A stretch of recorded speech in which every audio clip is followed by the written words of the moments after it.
Not in my backyard. Russia puts the US and the EU on notice with military and diplomatic moves against Georgia.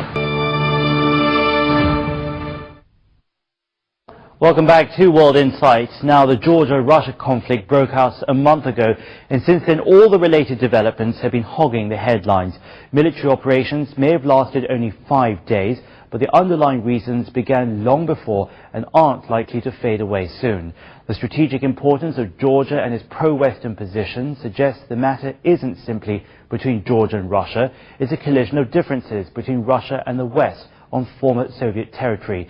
Some critics have even begun to talk about a new Cold War. The undeclared war between Georgia and Russia has ended, but for the villagers here, the suffering has just begun.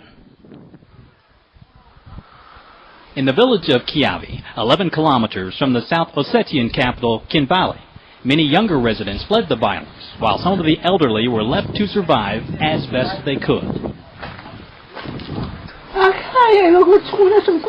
I don't know how you'd call it, but this is a dead town now.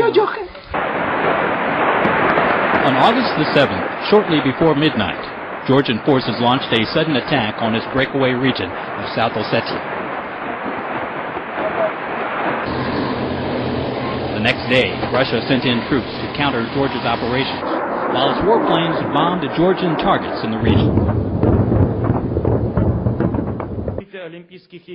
On August the 25th, the Russian parliament voted unanimously to ask the president to recognize the independence of South Ossetia and Georgia's other breakaway region, Abkhazia.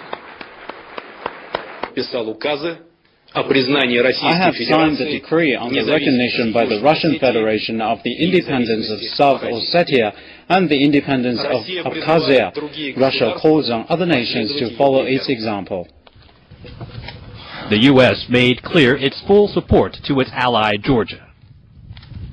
We support Georgia's sovereignty, we support its independence, we support its territorial integrity, we support its democracy and its democratically elected government. That is America's position, and in my discussions with my European colleagues, it is the position of the Europeans as well. 2 weeks ago, a U.S. military ship carrying humanitarian aid docked at Georgia's Black Sea port of Batum.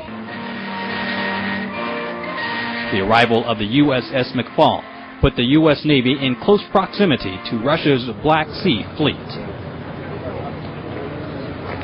We consider Georgia a friend, and the Republic of Georgia has asked for our help, and we're here to respond, and we're very glad to be here. One of the goals we had was to get here as fast as we could, and we did, and you'll see this is going to be a cooperative effort with the United States Navy, United States Coast Guard.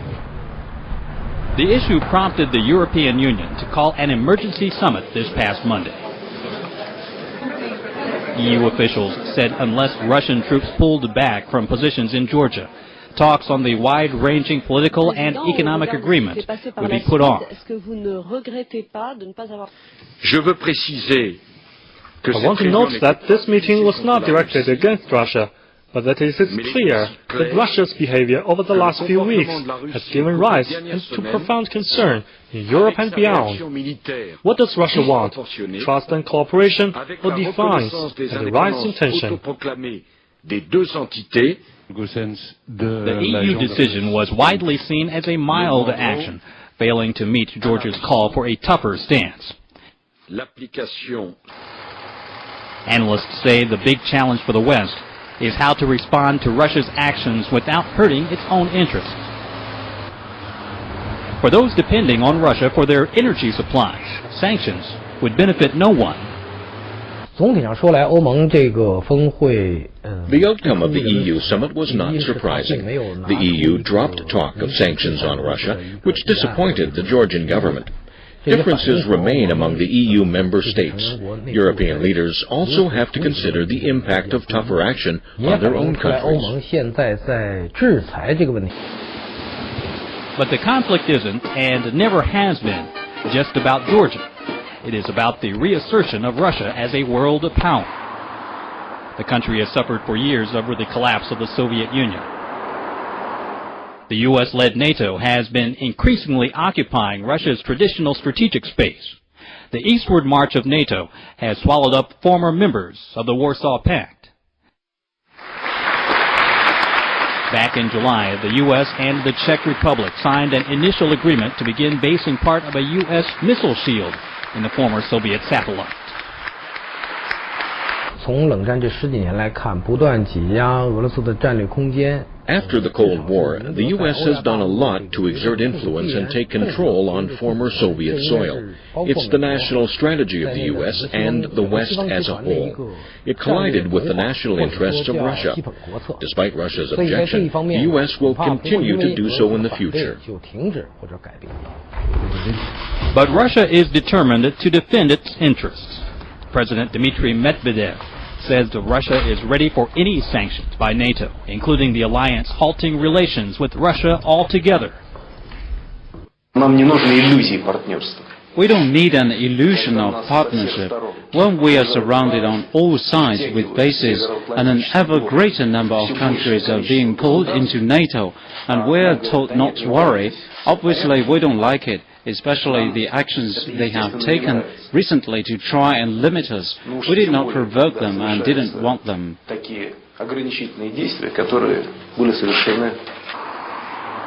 Some critics say the West could respond to Russia with economic leverage, such as making it harder to join the World Trade Organization. But Prime Minister Vladimir Putin says Russia sees no advantages to WTO membership and should freeze some commitments made during entry talks. Russia has pushed farther away from the West after the conflict. 2方面的原因造成的，一个方面当然是俄罗斯自身。 Two reasons lie behind Russia's tough stance. Firstly, Russia has regained its confidence through its economic and military development in recent years. Secondly, the West has been trying to occupy Russia's strategic space since the end of the Cold War. The West doesn't consider Russia's objection in issues like the expansion of NATO and missile defense system. So Russia took some extreme steps to counter the West's engagement in the region. The Georgia-Russia conflict has displaced tens of thousands of people. These children are still coming to terms with their ordeal, and their future remains uncertain.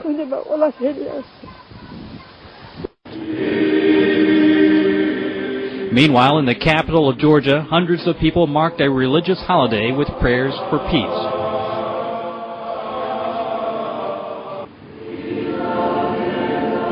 For many ordinary people, it seems only a miracle can succeed where the earthly powers have so far failed. Well, what else can we say? For years now, Western powers have been trying various means to draw Russia into its framework. They need Moscow's cooperation in climate change, fighting terrorism, and realizing some kind of peace in the Middle East. And let's not forget curbing Iran's nuclear ambitions. On Russia's side, meanwhile, the EU may be dependent on its energy. It's also Russia's biggest customer. The complex relations of all the major powers involved means there's no easy answers in today's world politics. Coming up next, another Japanese Prime Minister falls as Yasuo Fukuda turns in his resignation. Stay with us, don't go away.